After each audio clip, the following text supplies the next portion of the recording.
Coach, throughout the game, Courtland gets more and more coverage, more guys covering him.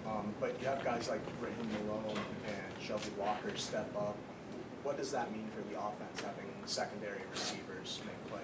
Yeah, it means a lot. You know, like Coach was saying, you know, Courtland's going to draw more and more coverage over there, and I have to give a lot of credit to Shelby and Raheem. You know, especially Raheem. He came over and said, "Coach, I can beat my guy. Give me the ball."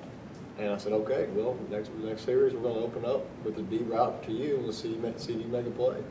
And he did, and you know, that was very encouraging to see, and I was very proud of Raheem for doing that. I mean, he came over and he wasn't, you know, feeling full of smoke and saying he can beat his guy. I mean, he ran right by his guy, and Matt made an unbelievable throw and made a big play. And so that's very big for us to have other guys stepping up and got to bring some other guys along. But while we're talking about receivers, you know, even Ace Holloman, you know, he didn't get as many reps as he wanted to, but he got the 12th man award this week. And it's for when he went in, he did a really nice job. But really, he's on the sideline telling the guys, "Hey, you know, this is what the safety's doing to you. This is what the corner's doing to you."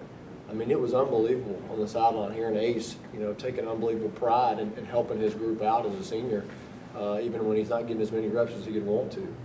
And man, I was very proud of Ace and gave him the 12th man award this week because of that. And that group has really come close, become a really close group, and Coach Stepp's done a great job with those guys. But those guys got to continue to step up and continue to make plays because Courtland, like I said, Courtland's going to continue to draw more coverage. Raheem had more yards against TCU than he had prior to that, all of last year and first couple of games. What does he do best? Well, he runs good routes. He's pretty fast. I mean, he like I said, he ran right by the guy against TCU. Guy tried to press him up, and he ran right by him. So he does a really nice job. He's also a leader. I know he's a young guy, but he's also a leader in that group. I think a lot of the guys look up to him. But he's doing a nice job for us, and I will expect him to continue to get better and to improve. Kevin Thomas had a big third down reception on the first touchdown drive. How much has he progressed as these first 3 games have gone along? Yeah, you know, Kevin, he's done a really good job. You know, the Baylor game, he had a little too many MAs, missed assignments, and he's taken it upon himself to get better and learn the offense, learn the system where he's eliminating those mental mistakes. And you know, he was probably the second most targeted guy we had behind Courtland. So he's definitely come along. He's come along really nice and doing a really good job for us. Coach Matt was real complimentary of the offensive line after the game on Saturday, and especially after Coach Morris, one of those guys to take a step. What did you see from them this week during practice and during the game? Last week during practice, man, they did what they normally do. They had a good week of practice. They've had 3 good weeks of practice and a good fall camp. I think I've mentioned that in just about every press conference. But you know, they did do a really nice job the other night. The sacks that Matt had, I think, you know, were really mostly Matt's fault, just holding on to the ball too long. You know, so they've done a really good job in protecting him and keeping him clean for the most part. And, you know, Matt's going to pull the ball down and run it every once in a while too. So Matt's also helped them out in some situations, but the offensive line's done a really nice job. The lack of turnovers in a game like that and against a team like that especially, what does that say about your guys? And is that something, obviously that's something you've stressed since? Yeah, well, we emphasize ball security daily. I mean, it is a daily, if y'all seen this practice, I mean, we have several drills where we're trying to punch the ball out and always emphasizing that. And last week, I will have to give a lot of props to our guys. You know, I think TCU was the leader, the #1 team in the country in taking the ball away, and we didn't allow them to get the ball at all. And that was our main goal last week, was to take care of the football, and didn't allow TCU to do that. So a lot of credit goes to those guys. But again, it's a daily emphasis in our room, and all of our coaches take unbelievable pride in coaching ball security.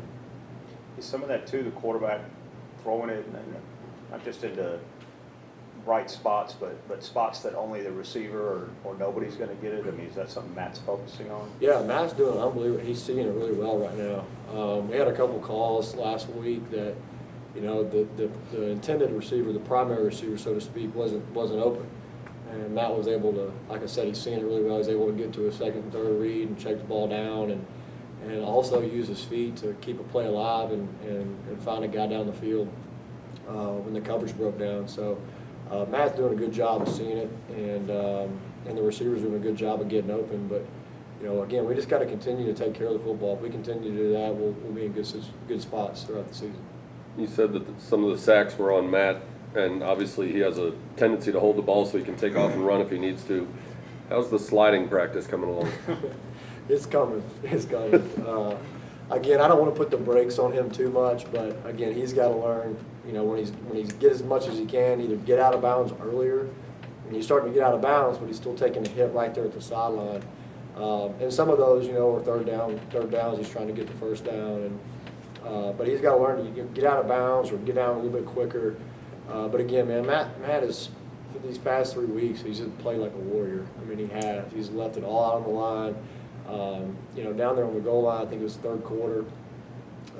We're going in to score, and he runs the wrong play. We run the wrong play, and I think he kind of during the play realized it, and he went and made a play. And I don't know how it doesn't get reviewed or how that spot doesn't get reviewed, but on tape it looks like clearly to me he reaches the ball out and gets the first down. I mean, just unbelievable effort on that play.